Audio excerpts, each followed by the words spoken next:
Olá, boa tarde, tudo bem com vocês? Obrigada pela presença, é sempre um prazer para mim falar nessa casa. Essa semana eu fui abençoada, estive aqui no grupo de terça-feira, agora estou aqui hoje com vocês, então eu fico muito feliz. Eu participo dessa casa aos domingos de manhã, no grupo da família, que é onde os meus filhos me trazem na evangelização. Eles me trazem e aí a gente tem esse compromisso de estar aqui aos domingos de manhã, para que eles também aprendam, né? Como nós vamos falar aqui de família, eu gosto muito de valorizar esse momento onde nós estamos na Casa Espírita em Família. É sempre uma bênção. Então, essa casa aos domingos de manhã é também a nossa casa, a casa das crianças, né? Então, eu fico muito feliz. Hoje nós vamos falar sobre conhece a ti mesmo e os laços de família. O porquê, né, a gente acaba nesse círculo da nossa família, o quanto a gente pode aprender, né, com esse momento, a oportunidade que Jesus nos traz. Então eu fiz um apanhado de alguns pontos onde nós encontramos a importância dessa família dentro das obras espíritas. E um desses lugares onde a gente vê muito os espíritos falando com Kardec a respeito da família é no Livro dos Espíritos. Então eles falam que os laços de família são uma lei da natureza. E Deus quis dessa forma que os homens aprendessem a se amar como irmãos. Então, o quão é importante a nossa família? É a nossa base. É ali onde nós aprendemos os primeiros ensinamentos sobre o que é o amor. É ali onde nós aprendemos a compartilhar, a dividir. É na nossa família que a gente tem a base de todo o aprendizado, todo o aprimoramento que vai vir depois do decorrer da nossa vida. E aí Kardec pergunta na questão 775, o que seria para a sociedade se não houvesse a família, né? O que aconteceria? E aí ele fala que o egoísmo se agravaria muito, né? Porque nós já temos, né, essa questão de orgulho e egoísmo conosco, e nós nascemos dentro de um círculo familiar justamente para nós aprendermos a trabalhar tudo isso. Porque dentro do nosso círculo familiar nós sabemos que tem um serzinho de cada jeito, né? E parece que Deus faz uma saladinha bem misturadinha, assim, que vai ficar bem ácida, né? Porque sempre tem um mais calmo, outro mais estressadinho, um mais irritado, e assim vai. E ali a gente aprende a compartilhar tudo isso, aprende a conviver, principalmente na primeira infância. Muitas vezes a gente tem alguns filhinhos ali que vem que a gente fala, meu Deus, esse veio para pisar no meu calo, né? Parece que ele me irrita, não consegue ouvir, não ouve o que eu faço, não obedece. Então tem essas questões, que é o quê? Para nós olharmos para esse espírito, né? E entendermos que ali precisa surgir um laço de amor. Também tem aqueles outros espíritos que vêm na nossa família que são bênçãos. A gente fala, nossa, se não fosse ele, né, o quanto me ajuda a caminhar com mais tranquilidade, o quanto me abençoa, o quanto eu fico feliz em estar perto desse ser. Isso são bênçãos de Deus também para nos ajudar na caminhada. Mas quando é ao contrário, aquele espírito difícil, que muitas vezes nós, em outras existências, possamos ter alguma dificuldade de convívio, tivemos algum conflito, é a oportunidade que nós temos de olhar para essa nova existência e entender que nós podemos dissolver essa dificuldade e transformar em amor. Porque se a misericórdia divina nos colocou do lado desse ser, né, do lado desse irmão, é porque Deus acredita na nossa capacidade de mudança. Porque se nós não tivéssemos a capacidade de conviver e melhorar, Deus não nos colocaria nessa situação. Então eu gosto muito de quando a gente fala de família, nós entendermos o quanto Deus acredita em cada um de nós. Porque quando Ele nos coloca, né, em alguma situação, nós já sabemos que não existe fardos pesados para ombros fracos, é porque Ele realmente acredita na nossa capacidade. E mais do que isso, se nós somos criados imagem e semelhança de Deus, é porque também nós temos o poder de criar. ou melhor, de co-criar a nossa existência. Então, muitas vezes a gente se apega naquela fala de reclamar, naquela fala de vítima, que a minha família, né, complica o jeito que eu fui criada, e a gente se apega em alguns traumas, em algumas situações difíceis, e a gente esquece de que está nas nossas mãos o poder de co-criar, que nós podemos transformar toda e qualquer realidade que nós estejamos vivendo com o poder da nossa mente, das nossas palavras, das nossas atitudes. Então, nós vamos ver um pouquinho sobre isso.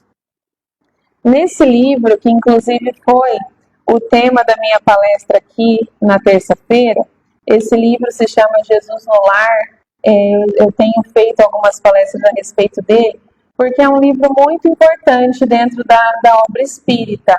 Ele traz histórias de Jesus e ele é também um livro que nós podemos usar no nosso Evangelho no Lar. Eu não sei se todos vocês têm a oportunidade de fazer o Evangelho no Lar, mas falando em família, é uma atividade importantíssima para nós termos em família.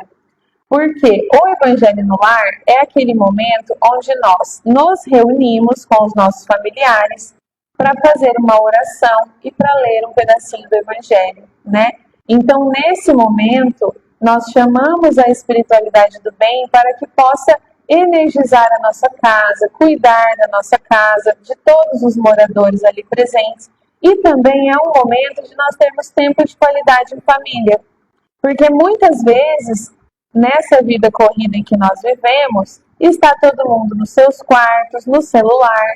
Algumas famílias perderam até o hábito de comer, né, de fazer suas refeições à mesa.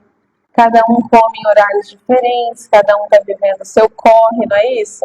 E acaba que a gente não tem esse momento em família. Então, o Evangelho no Lar, além de ser espiritualmente falando iluminação para nossa casa, também é um tempo de qualidade, porque no Evangelho no Lar nós podemos ali manter uma conexão maior com os nossos filhos, com os nossos familiares. E esse livro Jesus no Lar, ele contém 50 historinhas. Então, são uma historinha por capítulo, que você pode abrir aleatoriamente e traz muitos ensinamentos.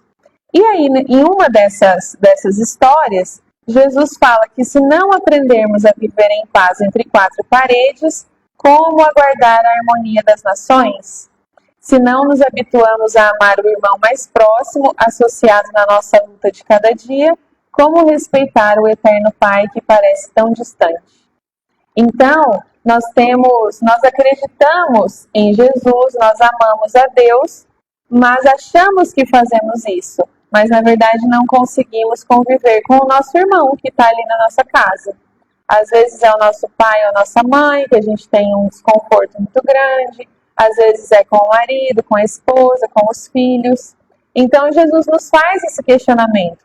Como nós queremos alcançar a harmonia das nações? Ou seja, que o mundo seja um lugar melhor, que a sociedade onde eu vivo seja mais tranquila, que todas as coisas fluam de uma forma melhor, se eu ainda não consigo fazer isso embaixo do teto, né, dentro das paredes da minha casa.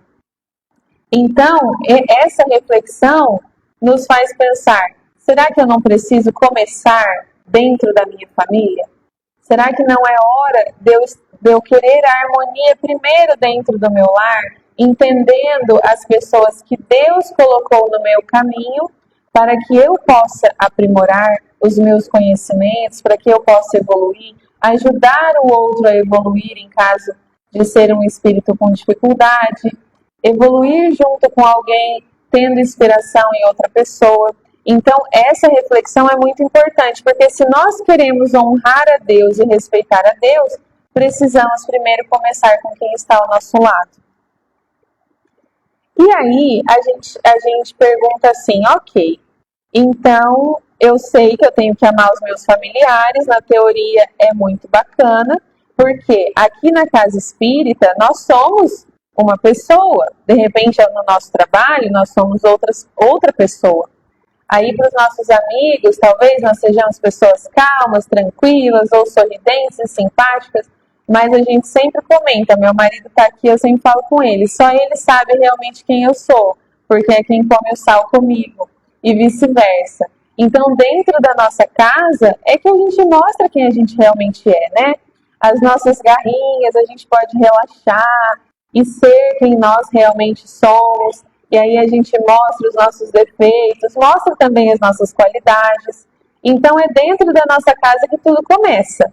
E aí a gente pergunta, ok, como que eu faço isso na prática? Porque eu já sei que eu preciso amar os meus familiares, mas na vida real não é moleza, né? Não é fácil. E aí, nós temos uma receita para isso que está também no Livro dos Espíritos, na questão 919, onde Kardec pergunta: qual é o meio mais prático e eficiente para aperfeiçoar-se nessa vida, resistindo à tentação do mal? E aí os Espíritos respondem: um sábio da antiguidade já disse, conhece-te a ti mesmo. Então, como eu consigo fazer para ser uma pessoa melhor? Conhecer a mim mesmo, autoconhecimento. Eu imagino que vocês já devam ter ouvido falar recentemente demais, né, sobre autoconhecimento. Graças a Deus tem sido uma pauta constante em muitas reuniões, em muitas palestras, fora ou dentro da casa espírita. E que bom, né, que chegamos nesse ponto, porque ao mesmo tempo que parece que já virou um clichê, é uma coisa muito importante. E já dizia a espiritualidade para Kardec no Livro dos Espíritos. E Santo Agostinho, ele nos dá uma receita incrível sobre essa questão, que inclusive depois eu quero indicar que vocês possam ir lá e ler, porque é longo, né, mas é bem interessante. E aí a gente entende que para que nós possamos conhecer o mundo, é primeiro necessário que nós conheçamos a nós mesmos. Porque eu não vou conseguir entender o outro que mora na minha casa, que vive comigo, que convive comigo. Eu não vou entender os meus filhos, eu não vou entender ninguém se eu não entender e conhecer a mim mesmo. Porque se eu entendo que eu erro, amanhã quando o outro errar comigo, eu vou saber que ontem eu precisei de desculpas, eu precisei de perdão, eu precisei de entendimento. Então, se amanhã, quando o outro errar comigo, eu vou procurar fazer com ele o que eu gostaria que tivessem feito comigo. Agora, se eu não entendo quem eu mesma sou, se eu simplesmente vivo no automático, eu começo a ser exigente demais com o outro. Então, eu passo a exigir que o outro me entenda, eu passo a exigir que o outro tenha paciência e empatia comigo, mas eu não estou fazendo isso com ninguém. E os filhos, inclusive, são um supletivo, né? Eu acho um intensivão de como a gente fazer isso, porque às vezes a gente está achando ruim com eles que eles estão fazendo alguma coisa, mas eles aprenderam com quem? Com a gente mesmo. Às vezes eu me pego falando, não fala assim com o seu irmão, mas eu estou sendo rude com eles também. Então a gente precisa ouvir a nossa própria voz, nos conhecer, entendendo as nossas exigências. O que eu estou querendo tanto do outro, o que eu estou exigindo tanto do outro, o que eu faço questão que o outro faça, porque eu não quero abrir mão do controle, mas que amanhã eu posso estar precisando disso e nem percebi que eu fiz. Então, esse movimento de olharmos para nós mesmos é muito importante. A gente só vai conseguir melhorar o mundo a partir desse movimento com a gente mesmo. Porque se cada um de nós tiver esse entendimento de autoeducação, de autodisciplina, de autoconhecimento, amanhã, todos pensando assim, consecutivamente vamos ter um mundo melhor, vai ser um resultado inevitável, né? E aí, o Santo Agostinho, ele conclui falando assim, que para conhecermos a nós mesmos, nós podemos fazer uma autoanálise do nosso comportamento. E é essa questão que vocês podem olhar lá no Livro dos Espíritos, capítulo 12, quando ele fala sobre a perfeição moral. Ele diz o seguinte, se nós, todos os dias, antes de dormir, nós sentarmos na nossa cama e nós consultarmos a nossa consciência, nós vamos ter a resposta do que nós precisamos ser melhor.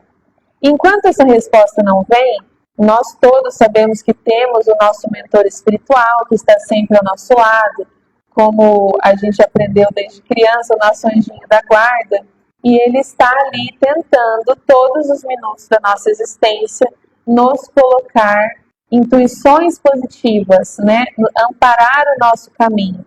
E se nós pedirmos antes de dormir, eu gostaria de ter clareza mental para entender o que eu ainda não entendo. Se nós falarmos o que eu posso fazer amanhã, que eu posso ser melhor do que hoje. O que eu fiz hoje que não foi bacana? O que eu fiz hoje que machucou alguém? O que eu quero ser melhor amanhã? Essas questões, esse questionamento que nós podemos fazer todos os dias em um minutinho, faz com que nós começamos a ter noção do que eu posso melhorar, começo a ter noção de quem eu sou, do que eu tenho feito e condições de melhorar o meu dia de amanhã. Sem contar que nós abrimos espaço para que o nosso mentor espiritual também nos intua. Durante o nosso sono, quando nós desprendemos o nosso corpo denso, nós temos a oportunidade, de acordo com as nossas atitudes, pensamentos e ações, nós temos a oportunidade de receber todos esses esclarecimentos do nosso mentor espiritual. Mas hoje em dia, o que acontece? A gente acaba dormindo, olhando o celular, vídeos que muitas vezes não são nem um pouco edificantes, a gente está ali, né, nas redes sociais, ou a gente está na televisão assistindo alguma coisa que vai fazer com que o nosso sono fique conturbado. Ou então a gente acaba tendo um dia muito complicado, tomando remédios fortes para dormir. Então é uma série de hábitos que nós vamos criando a partir da vida corrida em que nós vivemos, que impossibilita ou que dificulta que o nosso mentor espiritual trabalhe. Então a gente pede tanta coisa para Deus e a gente acha que não recebe, mas na verdade as portas estão fechadas. E quem fechou essas portas? Nós mesmos.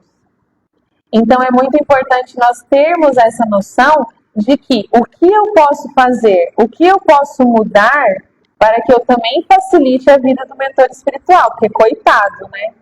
Eles devem sofrer, né? Eu falo que tem dia que o meu vai dormir exausto, coitado, porque a gente muitas vezes não facilita.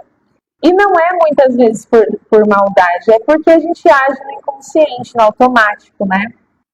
A vida tem sido cada vez mais corrida e, infelizmente, nós somos sugados para esse lugar. Então, o fato de nós estarmos aqui hoje, numa quinta-feira à tarde, ouvindo e falando, conversando sobre essa mudança de padrão, faz com que a gente já esteja um pouquinho mais aberto para essas transformações. E saber que sim, como nós podemos cocriar a nossa vida, né? A nossa atualidade. Nós podemos cocriar toda a nossa existência. Mudando esses hábitos, fazendo essa nossa autoanálise. E a família é um meio muito eficiente para isso, porque ela nos leva para a felicidade, porque nós aprendemos a amar. Então, muitas vezes a gente gostaria que a felicidade nos alcançasse mais cedo, né? E a gente pensa assim, poxa, por que eu não consigo ser feliz? Por que eu não consigo alcançar isso? Mas a felicidade, ela caminha junto com a nossa capacidade de amar. Então, se eu ainda não conseguir ter o que eu gostaria, o que eu almejo, quem sabe se eu melhorar a minha capacidade de amar, eu não consigo alcançar. Então, nós precisamos pensar nisso. O que eu estou doando para o mundo, o que eu estou doando para o outro, o que o meu pensamento está refletindo para o universo. Porque o Haroldo, ele sempre fala nas palestras dele, tem uma que eu adoro, que ele comenta assim, é muito difícil você ver alguém chorando na colheita. Perdão, é muito difícil você ver alguém chorando no plantio. Enquanto a gente está plantando, normalmente a gente está feliz, né? É muito difícil ver alguém plantar e chorando. Não, porque a gente está plantando. A pessoa está plantando pimenta, mas está feliz. Né? Agora, quando que a gente chora? É na colheita, né? Então, você pode pensar o seguinte, se hoje não tá legal, se eu tô meio chorosa com a minha realidade, é porque talvez eu esteja na colheita. E aí vale a análise, o que será que eu plantei? Né? Mas Deus, na sua infinita misericórdia, Ele nos dá a possibilidade de replantar sempre. Então, se de repente hoje eu estou colhendo alguma coisa que eu não gostei, que eu plantei lá atrás, claro, eu vou ter que terminar essa colheita, não vai ter jeito. Não vai ter jeito de eu plantar a pimenta, não colher a pimenta e querer colher uma flor muito linda. Não vai ter jeito, muitas coisas a gente tem que reparar. Mas eu também tenho a oportunidade de plantar novas coisas agora, para que a minha colheita do futuro não seja ardida novamente. Então é muito importante nós pensarmos nisso.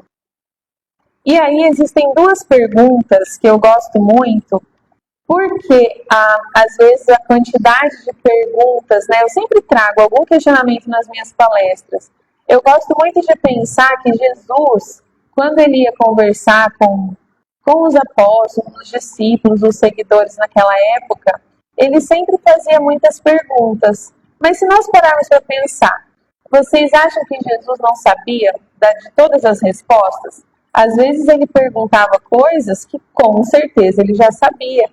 Ele sabia, por exemplo, que Pedro trairia ele. Ele disse, né, Pedro, hoje, quando o galo cantar, você vai me trair 3 vezes. Então ele já sabia, ele sabe, Jesus sabe de tudo. Ele é o governador do nosso planeta há bilhões de anos.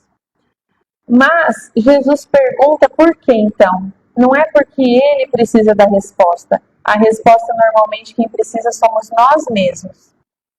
Então, Jesus usa essa metodologia perfeita, que é o questionamento. Porque quando a gente se questiona, vem a resposta que nós mesmos sabemos. Porque a resposta está sempre dentro de cada um de nós. Mas muitas vezes, por resquícios do passado, por nós às vezes não acreditarmos em nós mesmos, ou até porque nós não queremos mudar, porque mudar dá trabalho, a gente não se questiona. Porque a nossa consciência já sabe que a resposta vai trazer mudança, e às vezes a gente não está afim de mudar. Mas quando a gente entra nesse lugar de eu sou responsável pela minha existência, não no sentido de nos trazer mais culpa, e eu pensar, puxa vida, tudo que me aconteceu é responsabilidade minha, ou se eu quero alguma mudança, eu preciso mudar, e isso é mais uma coisa para eu pensar, é mais uma coisa para eu ter que fazer, e eu já estou extremamente cansada. Às vezes a gente pensa isso, mas essa responsabilidade de mudar o nosso hoje é liberdade, na verdade. Porque vocês entendem que se a responsabilidade de mudar o outro fosse nossa, seria praticamente impossível? Mudar o outro é muito difícil. E a gente passa a vida vivendo na dificuldade porque a gente passa a vida tentando mudar o outro. Porque a gente tenta controlar o outro, a gente tenta fazer com que o outro melhore, a gente tenta cuidar da vida dos outros. Mas a única responsabilidade que nós temos é com as nossas próprias vidas e com os nossos filhos enquanto eles são pequenos. Porque até os nossos filhos, depois que crescem, é responsabilidade deles mesmos. Então, quando a gente está nesse lugar de reclamar e de controle da vida do outro, passa a ser uma missão impossível, porque mudar o outro é muito difícil. Mas quando eu entendo que tudo depende de mim, que eu posso mudar e de repente ser inspiração para o outro, isso se torna liberdade e não peso. Porque mudar as minhas atitudes é possível. Mudar o outro é impossível, mas mudar as minhas atitudes é possível. Então eu posso fazer isso aos poucos, porque eu não vou conseguir transformar, porque pensando na nossa existência espiritual, milhares de anos, eu não vou conseguir transformar tudo de um dia para o outro. Mas como o Santo Agostinho falou, análise diária, dia após dia, uma mudança pequenininha. Cada dia eu consigo ser um pouquinho melhor do que eu fui ontem. Isso tudo ajuda com que a gente transforme a nossa realidade. E uma das perguntas que podem nos ajudar nesse movimento é: o que eu estou fazendo hoje que eu já não deveria mais estar fazendo? Essa pergunta é muito profunda, porque a gente sabe que tem muita coisa que a gente faz que já não deveria estar fazendo. Nós vamos na casa espírita, a gente lê uma obra espírita, ou a gente lê um outro livro, ou a gente assiste aquela palestra de motivação de manhã, que faz a gente falar, é hoje que eu vou ganhar esse mundo. Mas aí passa um pouquinho, a gente já se irrita com alguém, a gente vai no trânsito, daí alguém já fecha, porque em Londrina as pessoas não sabem fazer rotatória, né, gente? É uma coisa de maluco, mas a gente precisa parar de abençoar cada pessoa que não dá seta para entrar e a gente ainda não faz isso. E aí a gente chega no fim do dia desesperado, perdi o dia e aí a gente se sente culpado. E aí tudo aquilo que a gente falou que ia fazer de manhã ficou por água abaixo. Então a gente sabe também que o nosso corpo é o nosso instrumento, muitas vezes a gente não cuida. O que eu não deveria mais estar fazendo? De repente eu poderia estar cuidando mais do meu corpo, estar me soltando de alguns vícios que eu sei que eu tenho e que eu não precisaria mais estar fazendo porque eu já sei que não deveria. A segunda questão, o que eu não estou fazendo que eu já deveria estar fazendo? Essa pega mais ainda, né? A gente sabe que tem capacidade de fazer muito mais, mas a gente se enrola, entra nos afazeres corridos da semana e acaba não fazendo. Aí tem um projeto importante, tem uma benfeitoria na casa espírita, tem a caridade, tem estudar, né, instruir-vos, tem um monte de coisa que a gente sabe que já tem capacidade de fazer e ainda não faz. Então essas duas perguntas são muito importantes. Eu gostaria muito que vocês refletissem sobre isso e eu, inclusive, gosto muito de dar essa palestra.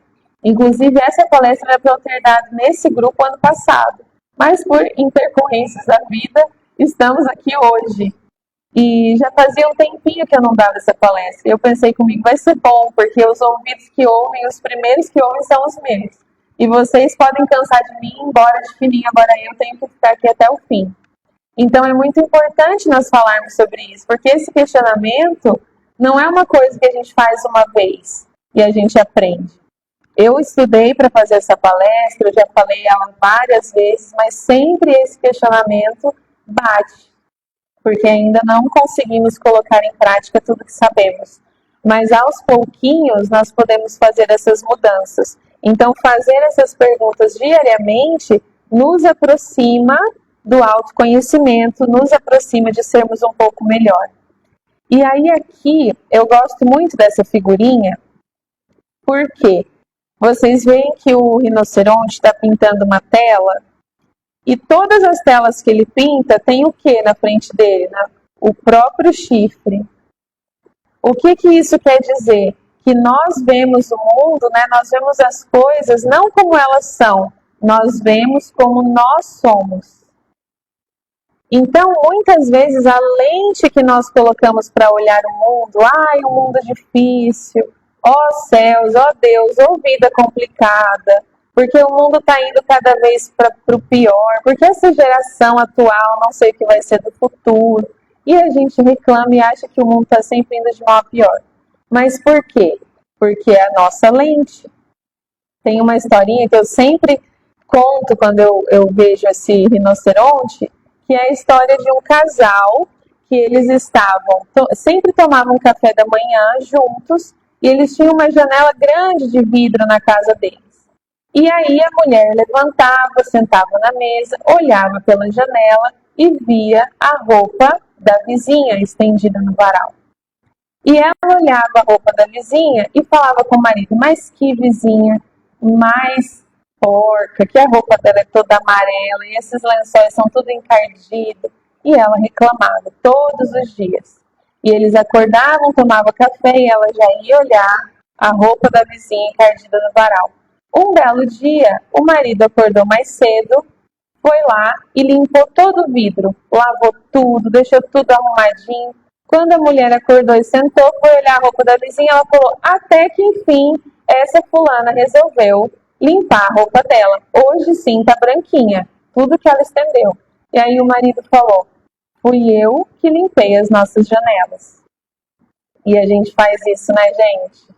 Direto, a gente deixa a janela da nossa casa bem suja e tá reparando a roupa do outro. A gente faz isso sempre. Então, o que a gente precisa fazer? Mudar as nossas lentes, limpar os vidros das nossas casas. E são os nossos olhos, né? Melhorar a maneira com que a gente vê o mundo. E o autoconhecimento traz isso, porque se eu entendo que eu erro, que de repente eu também tenho um monte de coisa encardido lá, de repente quando eu olhar o meu vizinho, que nem sempre o dele está encardido, né? eu posso ter um pouco mais de compaixão, um pouco mais de empatia. Então, essa mudança de olhar faz com que a gente tenha, sim, mais paciência com o outro, mais amorosidade nas nossas atitudes, né? Então, a maneira como nós percebemos o mundo é profundamente influenciada por quem nós somos. As nossas interpretações, as nossas perspectivas fazem com que a gente enxergue o outro e o mundo de um jeito melhor ou de um jeito pior. Por isso a importância de nós agradecermos. Trazer a oração para o nosso dia a dia faz com que a gente esteja melhor preparado para essas adversidades que vão acontecer no nosso dia. Porque não adianta a gente achar que vai ser tudo tranquilo, porque não vai. Não adianta a gente achar que não vai ter pedra no caminho. Vão ter e muitas. O que a gente precisa fazer? Estar preparados. Saber que a dor nem sempre é só motivo de aflição e de reclamação.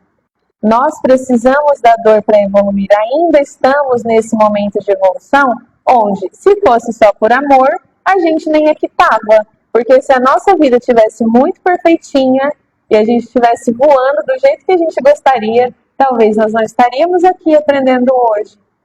Então nós precisamos pensar o quê? A dor é muitas vezes dádiva de Deus para que nós sejamos melhores. Tem um livro espírita muito bonitinho, que inclusive eu fiz uma palestra lá no Lusita sobre ele, que se chama Céu Azul. E o rapaz desse livro, ele faleceu com 19 anos de câncer. E ele murmurou muito, né, enquanto ele estava sofrendo a doença, e ele falou que não gostaria, ele queria estar saindo, como os outros jovens saíam, vivendo a vida dele. Mas quando ele chegou no plano espiritual, ele percebeu que por conta de outras existências, aquela dor foi necessária. E ele disse: Jesus, não me destes a felicidade que eu almejava, mas me destes a dor que eu precisava. Então é isso, muitas vezes a gente não consegue entender, mas se nós acreditarmos em Deus, que a vida não é só isso que a gente olha aqui na frente dos nossos olhos, é tudo muito mais amplo, a gente consegue entender que está tudo no seu devido lugar e que a tudo temos que dar graças.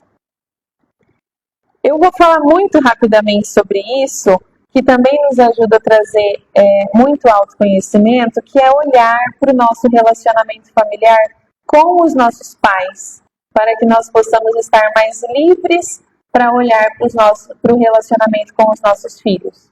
Muitas vezes a gente se prende a situações talvez doloridas do passado e a gente repete esse padrão com os nossos filhos, esquecendo que hoje, sobre uma nova ótica, nós podemos fazer coisas muito melhores do que foram feitas muitas vezes com a gente. Por quê? Antigamente, dependendo da maneira com que você foi criado, onde tinha mais punição, mais violência, eram tempos em que assim era exigido. Nós fomos ao Congresso Espírita em Uberlândia e nós falávamos muito sobre amor de mãe e tal, e nós vemos que as nossas bisavós, elas tinham o objetivo de fazer os filhos sobreviverem. Quantos de nós ainda já não vimos, né? Falando, eu tive 11, 12 filhos, mas só tem 7 vivos, não é verdade? Antigamente faleciam muitas crianças. Então o objetivo das nossas bisavós era fazer os filhos sobreviverem. Depois vieram as nossas avós e elas já conseguiam fazer mais filhos sobreviverem. E o grande objetivo delas era fazer com que eles aprendessem a escrever o nome. E elas ficavam muito felizes quando conseguiam fazer com que os filhos aprendessem a escrever o nome. Depois vieram as nossas mães e elas já conseguiam fazer os filhos sobreviverem. Elas já conseguiam fazer os filhos escreverem os nomes e serem alfabetizados. E aí elas queriam que os filhos tivessem um diploma. E os filhos faziam faculdade. E viemos nós, que temos a nossa responsabilidade de fazer mais ainda. Sobreviver, ser alfabetizados, ter um diploma e ainda serem emocionalmente saudáveis. Então, como nós fazemos isso? Quebrando muitos padrões, deixando essas pedrinhas que a gente carrega nas nossas costas, que muitas vezes a gente se faz até de vítima. Oh, meu Deus, como é difícil tudo isso. Mas a gente não olha para essas pedras que a gente pode soltar e deixar a bagagem com os nossos filhos muito mais leve. Então, isso também é autoconhecimento, nós sabermos a responsabilidade do que nós vamos deixar para as próximas gerações. E saber que eu não preciso talvez ser tão autoritário, mas eu também não preciso ser permissivo. Eu posso ser assertivo. Eu posso dar amor, mas também posso ensinar regras. Eu posso dar afeto, eu posso criar vínculo, mas também posso ensinar um caminho, onde não faço o que você quer, mas faço o que a gente entende que é o melhor para a nossa família. Então, olhar para esse relacionamento familiar também é muito importante. Tem muitas vezes que a família que nós construímos hoje, a gente não consegue tampar todos os vazios, porque existem vazios lá da nossa primeira infância. Isso seria motivo e assunto para um workshop, para um seminário, mas eu só quero deixar essa reflexão com vocês, porque realmente é muito profundo. Então, honrar os nossos pais é mais do que sermos somente gratos, é também não julgar, aceitar como foi, ressignificar e evoluir. É muito importante nós fazermos esse movimento de entender, foi como tinha que ser, eles fizeram o melhor por mim, eu agradeço pela vida, porque pior que tenham sido seus pais, eles nos deram a vida. Por mais ausente ou por mais difícil que tenha sido, foi graças aos seus pais que nós estamos aqui hoje. Então é muito importante nós sermos gratos, ressignificar a nossa história e evoluir. Porque os novos tempos exigem uma postura amorosa e firme dos pais, favorecendo consciências ávidas por participação, aprendizado, compreensão e transformação. É o que as nossas crianças estão pedindo, é o que eles estão suplicando para nós, porque nós estamos num momento de regeneração do nosso planeta, os espíritos estão vindo preparados, se nós não estragarmos, a gente já vai estar fazendo um grande favor para a espiritualidade. Eu brinco sobre isso. Mas, na verdade, eles estão, sim, pedindo essa transformação, né? Pedindo essa nova maneira, mais amor, por favor, que muitas vezes a gente não coloca dentro das nossas casas. Então, para finalizar, que já estamos no nosso horário, que nós possamos fortalecer os nossos laços de vínculo com os nossos filhos, com os nossos familiares, oferecer escuta atenta, porque hoje em dia nós estamos o quê? Ouvindo a TV, vendo o nosso celular, mas quem está do nosso lado a gente não sabe nem como está vivendo. Nós estamos ausentes. Nós nunca estivemos tão conectados como estamos hoje e tão ausentes e também desconectados intimamente dos nossos familiares. Então, que a gente possa focar nesse tempo de qualidade, trazer o Evangelho no lar, trazer Jesus para a nossa casa, falar sobre Jesus. Não estamos falando sobre religião. Muitas vezes as famílias confundem religião com Jesus. No livro Jesus no Lar vocês vão ver, eu espero que vocês busquem, até aqui na biblioteca do nosso lar tem o livro, que vocês possam ver que Jesus não falava de religião em nenhum momento. Ele falava de amor. Amor a Deus, amor ao próximo e amor a si mesmo. Então, que esse distanciamento que hoje existe, essa falta de intimidade, não se instale nos nossos lares. É o que eu desejo para vocês, que vocês possam levar um pouquinho dessas reflexões e, principalmente, levar o amor de Jesus, o amor de Deus para as casas de vocês, com muita luz, com muita paz e muita gratidão por terem me ouvido nessa tarde. Que assim seja.